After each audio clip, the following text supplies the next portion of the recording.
Guys, welcome back to the Real Tales podcast. Guys and gals, it's been a long time. It's been a long time, and I'm just glad to be back. I'm not going to bore you with all the excuses I have of not having recorded a podcast in a couple months. I'm just going to get straight into it.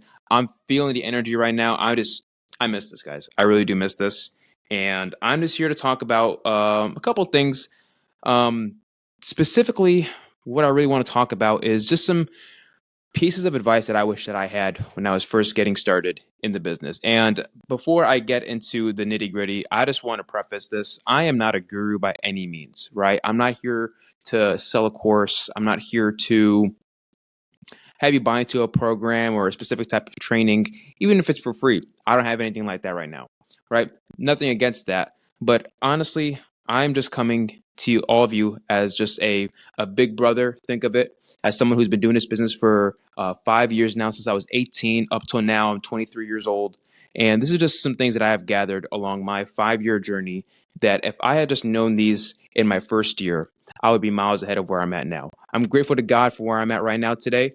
But I would be a lot further if I knew these things, right? And I want you guys to have these things because I think it's going to be a lot of value to you. So that's why I'm doing this podcast. And without further ado, again, I'm not here to bore you with all the shenanigans. Let's just get right into it. So the first thing that I wanted to talk about, and by the way, a lot of these are just mindset topics. These aren't, if you're looking for specific tactics or any sort of strategies, you're not going to find it on this episode. Maybe for another episode, if you guys want to comment what you guys are looking for, I'd be happy to take those inputs. But this is going to be just mindset stuff, because I feel like in the beginning, a lot of us just struggle with the mindset. I feel like a lot of us know how to do real estate, either whether it's being an agent, whether you're a wholesaler, whether you're a flipper, or you're looking to buy your first rental. A lot of us very well understand the mechanics and the strategies on how to go about doing things, right? But it's just the mentality that really holds us back, right? Because when you're going into real estate, you're an entrepreneur at that point, right? You're a real estate entrepreneur, which means everything is on you, right? There's no boss telling you what to do. There's no HR department you can go and complain to, right? Everything is on you. And these 3 things that I have really just helped me become a better leader within myself, which then allowed me to go out there and really lead other people, lead myself into bigger and better things. And just overall, they are the best pieces of personal development tidbits that I've had over the last 5 years. So I'm just here to share them with you, and they're all very simple. So I'm just gonna get into it. I've said that like 5 times now. First one is belief. And not just I'm not going to say corny, but the usual saying of, oh, just believe in yourself. Go out there and believe in yourself, right? Obviously, believe in yourself. I'm not telling you not to. But the belief that I have is that I want to talk about is a lot deeper than that. And it is the belief that you have your goal, and that goal has already been accomplished. And you are walking with yourself, with the confidence and the feeling and the belief that what you have already set out to accomplish, that goal that you've written down on your vision board or in your notebook or that you have in your head, has already been accomplished, and you already are that person that has accomplished that goal, right? When you break it down like that, it's very, very simple to achieve really anything that you want in life, right? It's not easy, but it's very, very simple from a mindset perspective, right? Because let's say the best example I can give about this is if you are on a fitness journey and you're trying to lose weight or you're trying to gain weight, right? If you are eating like you were when you were overweight or when you were underweight, if you are moving and doing the same physical level of physical activity that you were when you were overweight or underweight, how can you expect to get to the body of your dreams, right? If you want to get to the body of your dreams, what do you have to do first? You have to start eating right. You have to lock in on your nutrition. You have to go to the gym. You have to start lifting weights or doing cardio or doing some sort of physical activity to get you up and moving, right? And also you have to prioritize your sleep as well, right? You can't be staying up until 3 o'clock in the morning every night, waking up, with only 3 or 4 hours of sleep, and, that's all you have. You have to have those 3 things to be able to achieve what you want to do with your nutrition and if you want to achieve a certain type of physique. The same thing goes with business. The same thing goes with really anything in life, right? Because that person, let's say that person that has that perfect physique, or you that has that perfect physique, is the type of person that already eats healthy, that goes to the gym, that prioritizes their sleep, right? So all of these things are already the things that the person that you are that has already hit their goal does on a daily basis and is consistent with. And that's the point I'm trying to really nail here, is that the things that the successful version of you has done and is doing on a consistent basis is what you're supposed to be doing today, right now. For example, if you're somebody out there that's trying to get their first real estate deal, what is somebody that has already done their first real estate deal and is looking to get their second, third, fourth, fifth real estate deal doing right now? Well, I can tell you from my experience, they're on the phones talking to realtors. They're on the phones talking to sellers. They're networking. They're building relationships. They're generating leads, right? That is, when you're first getting started, that is your number one thing you need to hammer home and you need to get good at, is lead gen, right? So if you are here looking to get your first deal, but you're just stuck on what it is that you want to do, who cares about all the methods and all the things and all the types of ways that you can go get your first deal, right? Because I'm here to tell you that there's about 100 of them, right? And nobody can do them all at once. The person that has already done their first deal has identified one lead gen strategy and is consistent at it and is getting better and better at it each and every single day, right? That's the person who has already gotten their first deal, has done. So what does that mean? Now it's backpedal. You have to now identify one lead gen source, get started on it, right? You're not going to be the best at it when you first get started, right? Just like with everything, you're not going to be the best. But you're going to get better every single day. And most importantly, you're going to be consistent. That is the number one thing that everybody that has gotten their first deal has done. I can't tell you somebody that has gotten their first deal and has not done a single bit of lead gen. It does not exist. This does not exist. Everybody that's gotten their first deal, that has started a real estate business, has always focused on lead generation first, right? So I'm just using this as an example, but I think it's a very pertinent example. Find that lead gen source, stick with it. You're not going to be good at it at first, right? Let's just get that expectation out the window, right? You're not going to be the Jordan Belfort of closing deals on your first try. I'm sorry, but you can get better.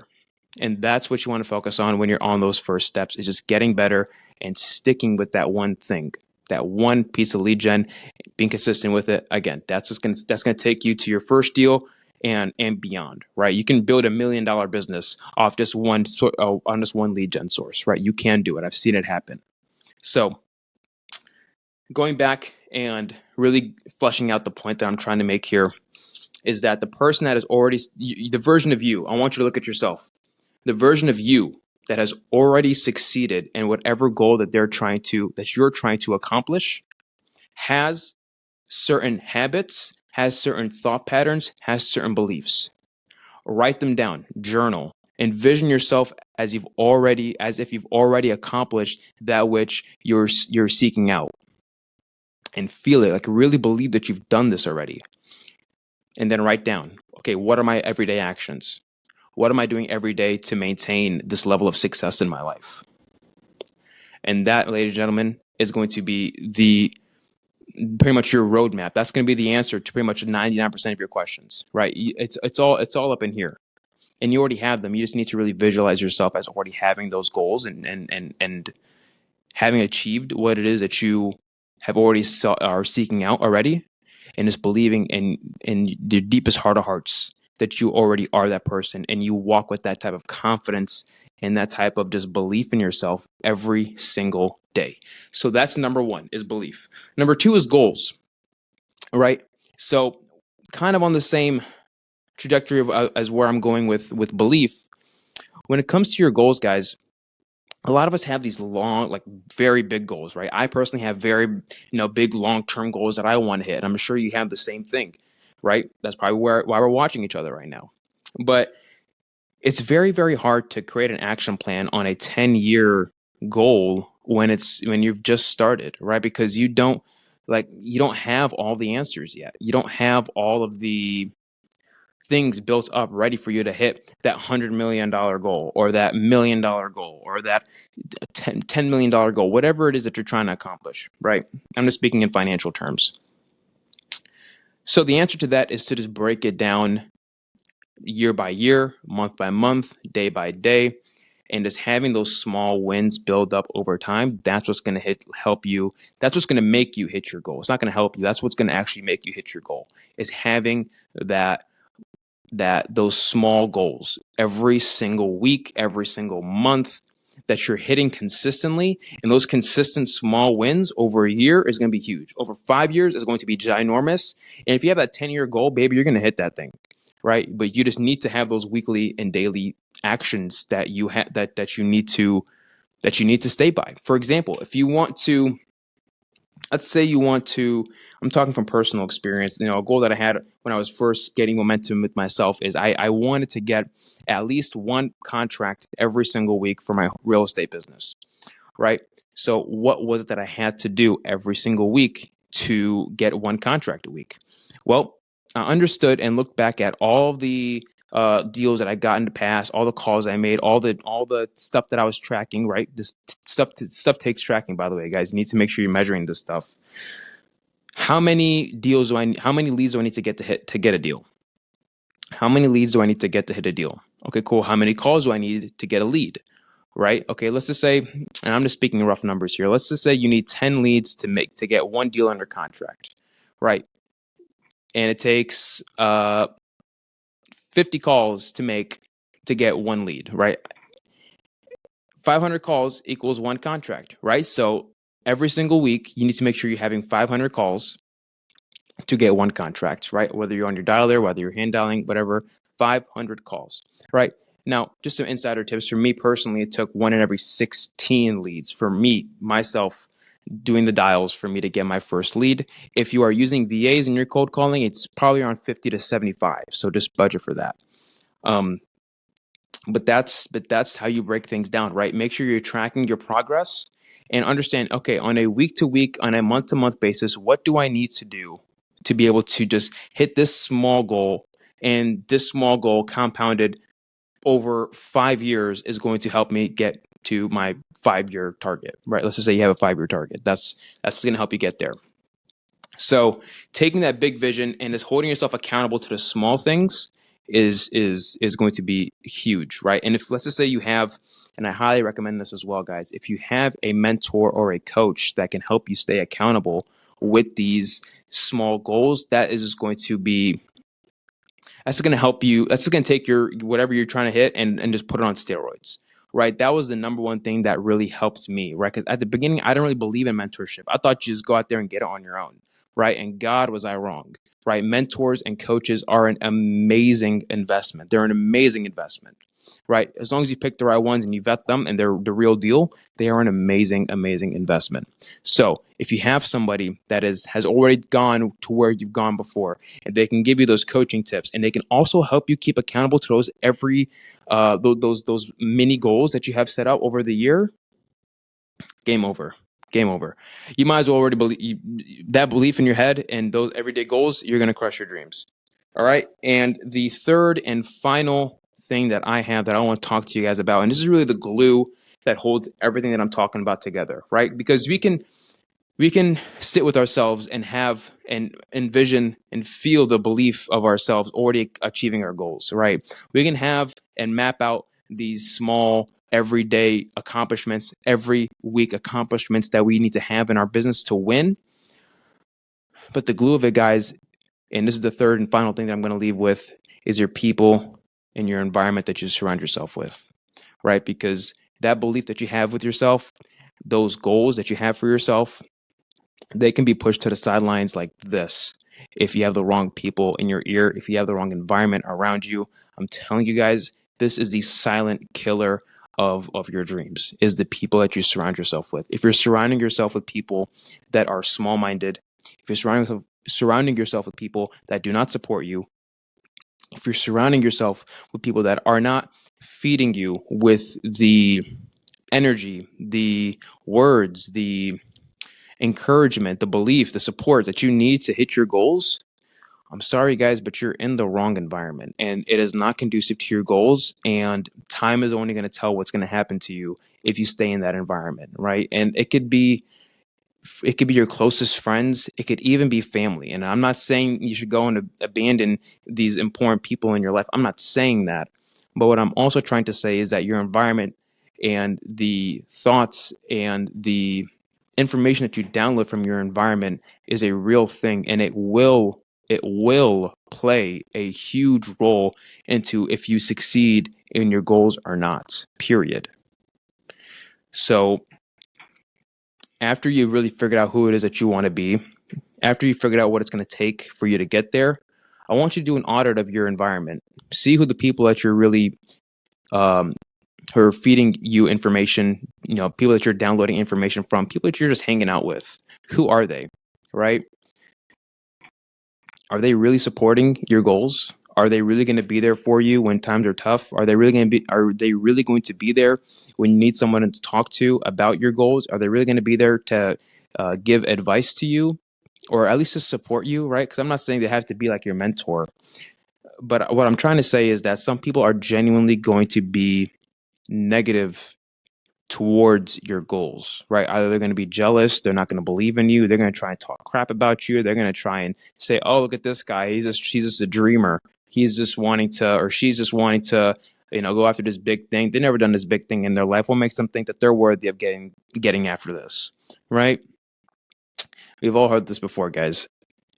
If that's what you're hearing, if that's the energy you're getting from your environment, I would limit the proximity you have with those kinds of people. And some of these people, I'm speaking from personal experience. I know some of these people are going to be close to you, but who you are today versus who you want to be, the person you're going to want to be, the person who you already are, let's just put it, that has these goals, is going to be able to be a much bigger value to your current environment than you are today.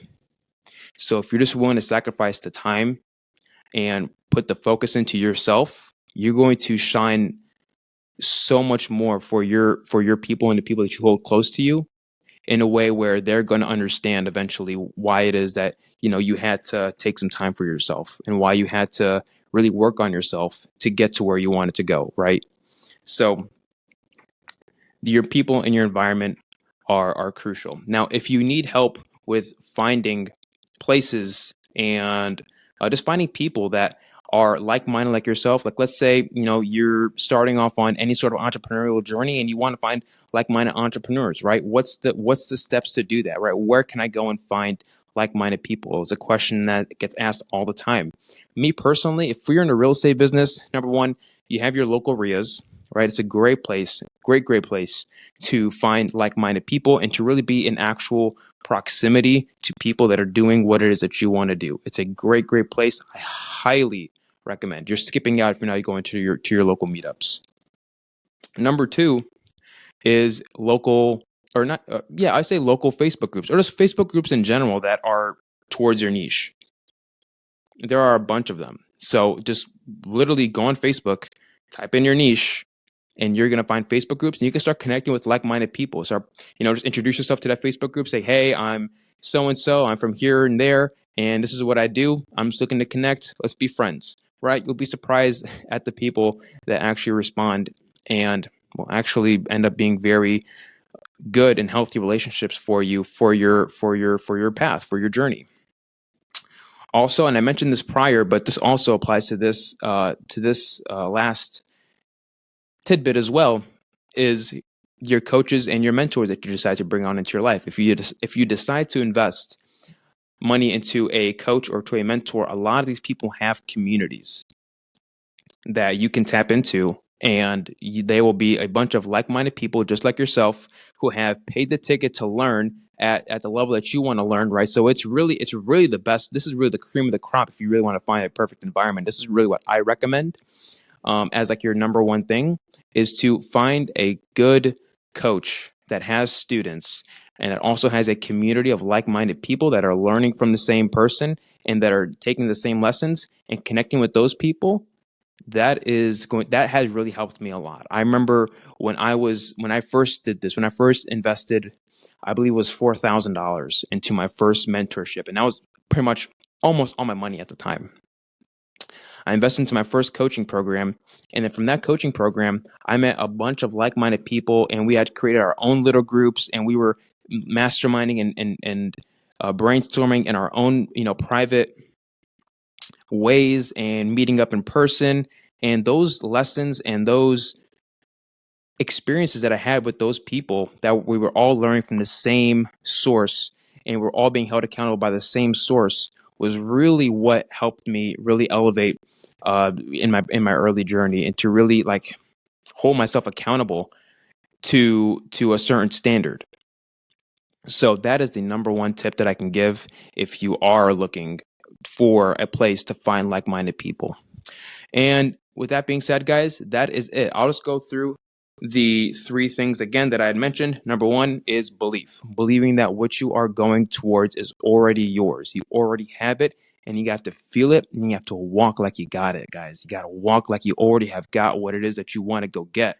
Number two is your goals, right? If you have a big goal, break it down. Right? You're not going to achieve your 5-year goal just on a whim, guys. Break it down. What is it going to take on a daily level, on a weekly level, on a yearly level, so on. And then number three, last but not least, guys, make sure that you have an environment that is conducive to your goals, guys. I appreciate you guys. Thank you so much for listening. This has been the Real Tales podcast again, and we are going to have a bunch more episodes come out, guys. Don't worry. I am still going to be here, and I'm still going to bring episodes to you guys. I thank you, and I'll see you guys next time. Goodbye.